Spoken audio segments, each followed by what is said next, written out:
Well, the leader of who wrote the score, as I said, of this concerto was Lord Bertrand Russell. And that's exactly his point of view. There are far too many of us. We're too rebellious. We're too independent. We need to be thinned out by plagues that are coming every year. He said, actually, that the wars have been hitherto very disappointing. They haven't killed enough people. And when you think of the horrendous casualties of World War I, then you get some idea of the extent of what these people are trying. And he was given a Nobel Prize. All these guys, I mean, take Watson, the head of IBM, Human Genome Project, not the founder of IBM, but the head of the Genome Project. I put him in Endgame 3.5 years ago as a top eugenicist. But a year later, he said basically blacks weren't humans. He had the discoverer of the double helix. He had to step down, but they kept it quiet because he's a, kind of the Holdren's hero. And when you actually study these liberals, they are the biggest racist, but they're not just wanting to kill who they see as subhuman. They also are threatened by what they call wild sons. And they say eugenics isn't just positive and negative. It's also dumbing down the middle class that could threaten them. So they're also, because so many yuppies say, yeah, there's too many people. It's kind of a little secret liberal enjoyment to go, oh, yes, well, we do have too many people. Ha, ha, ha. So a liberal who's all about fighting racism will still giggle and snicker about reducing population. What they don't understand is they're being targeted as well. Exactly. They're unaware of that. But we're all targets, all of us. When they've reduced one section, they're going to go after the next, and so on. There's nobody who's going to escape their attention. Well, as long, Doc, as we expose these people and really state how evil they are, I don't see how they're going to get away with this. And I think that's why they're rushing now to openly start shutting the web down. But that's only a bigger wake-up call. Exactly. This latest idea that they can have some key and shut off the Internet is a very, very dangerous one, but it should be a wake-up call to all Americans, even those who don't bother to read books, who don't bother to follow the news, who guards of sport, baseball and football. It's a wake-up call to all of these people if they'll stop and think for a while. And I think this latest effort to provide a key to shut off the Internet is probably one of the most dangerous propositions that's come around for a very long time. Well, it shows that their arrogance has evaporated, which I think is a sad thing. I wish they were still full of hubris and chutzpah and arrogant false aplomb, because we could sneak up on them. They now realize that we are very close to their throat. Yes, and that's making them all the more cautious. And many of their directives are coded today, and it's difficult to understand what they're trying to get, what they're trying to say, except, of course, insiders who have the keys that unlock the codes, they know. But the mass of us people are excluded. We're not supposed to know any of these things. I was talking to a well-known doctor, and off record, she said that she treated a head of state who's a female, a current head of state who's a female, and who said, yes, I don't really know if I want to go through with this, doctor, because they know they can talk to their doctor. I have been raised to be an elitist. We are setting up a world government. The extermination that we've been beta testing, a soft kill, is supposed to accelerate. And I don't know if I want to go through with this. And so I think as they try to really force their New World Order through, and we've already pre-warned everyone, that I think we've planted booby traps for them into the future that are going to defeat them. I think that's exactly right. I believe that's the way to go. We have to continue to plant these hidden mines where they don't see them and can trip over them and get blown up. That's what we need.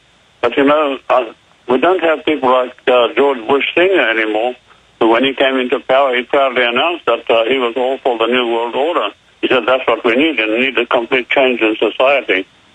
But today they're more cautious. Well, they have been to a certain extent, but we have seen Herman von Rompuy and Gordon Brown and Ban Ki-moon of the UN say global government is the answer to the financial crisis. We must pay carbon taxes to the very central banks that engineered the collapse. Oh, indeed. I saw that as well. The British Prime Minister, he was quite outspoken about it. But I think some of the American counterparts are not quite so bold. No, I agree. They have tried to still keep the lid on things to a certain extent. But the pressure is so great that the lid is going to fly off any one of these days now. Let's shift gears and talk about your book, Drug War Against America.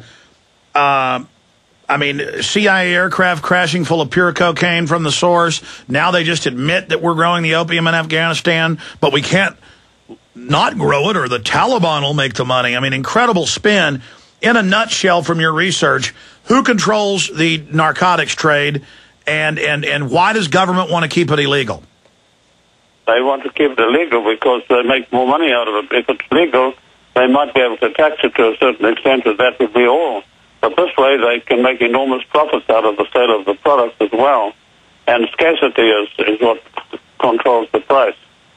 It's a scarce commodity, so of course the prices can go right to the ceiling and people will still buy. America, of course, the biggest narcotics consuming country in the world.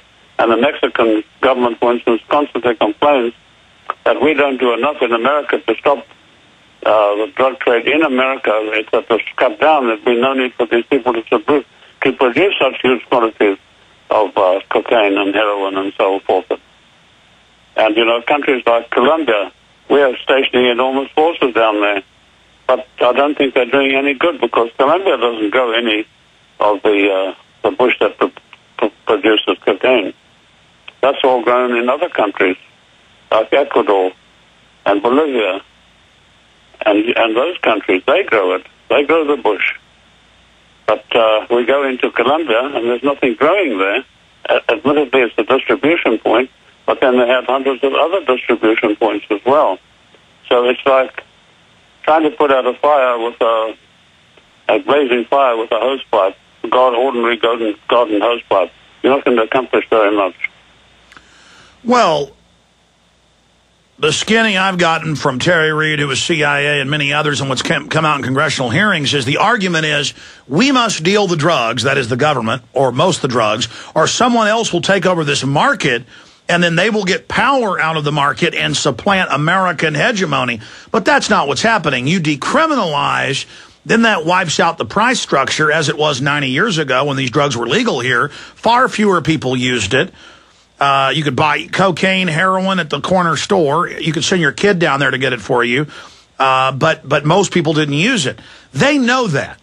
And they want to keep it illegal so that even if the big central banks don't control all of it being shipped in, they control most of it, the money still gets laundered through them. And so that's why they're going to keep the drug trade wide open and forever. I mean, if they want to put the fire out, they decriminalize. Exactly right. Of course, it's all a question of who gets the money and how much of it. I mean, you take this enormous drug trade. Although we're fighting in Afghanistan, we have gone in there. I don't quite know what our objective is in Afghanistan. I don't think many people do. But since we've been fighting a war there, the production of the opium from poppy, raw opium, has gone up from 4,000 metric tons a year to 6,000 a year. Actually, the numbers I've seen is that it doubled within a few years, tripled, quadrupled, and just went up exponentially. That may even be an old number. Now, it's over 90% of world opium production is in Afghanistan. That wouldn't surprise me in the least, because everything is right for it. The climate, the soil, and the people, it's their way of life. If you take, you wipe out a poppy field, what are you going to give the peasants who are growing it? We tried that before. We tried them to grow vegetables, and they just couldn't make anything out of it. No money. They couldn't live off it. So as soon as the troops had passed through, they went right back to growing poppies again and opium. And of course, you know, Pakistan is one of the main routes out of Afghanistan. They go through, and all these big generals in the army of Pakistan, they all take their cut out of it. These caravans leave Afghanistan. They go down through towards the coastline, through the desolate Makra Desert, and they come out on the coastline. There's nothing there but desert, and it's impossible to follow them. They do send planes, and then these people, they hide when they know the planes are coming because they tipped off, and they hide in a few caves that are around, and they go at night mainly, and they get down to the the Macron coast, and all these Arab barrels waiting to take the boatloads of cocaine over to, opium poppies over to the British Bank of the Middle East in Dhahran, just across the, not Dhahran, just across the British Bank of the Middle East. All right, Dr. John Coleman, stay there. We're going to come back in the final segment, talk about Iran. The Iranians say they're going to break the Israeli blockade of Gaza. Israel vows to fight back. Stay with us.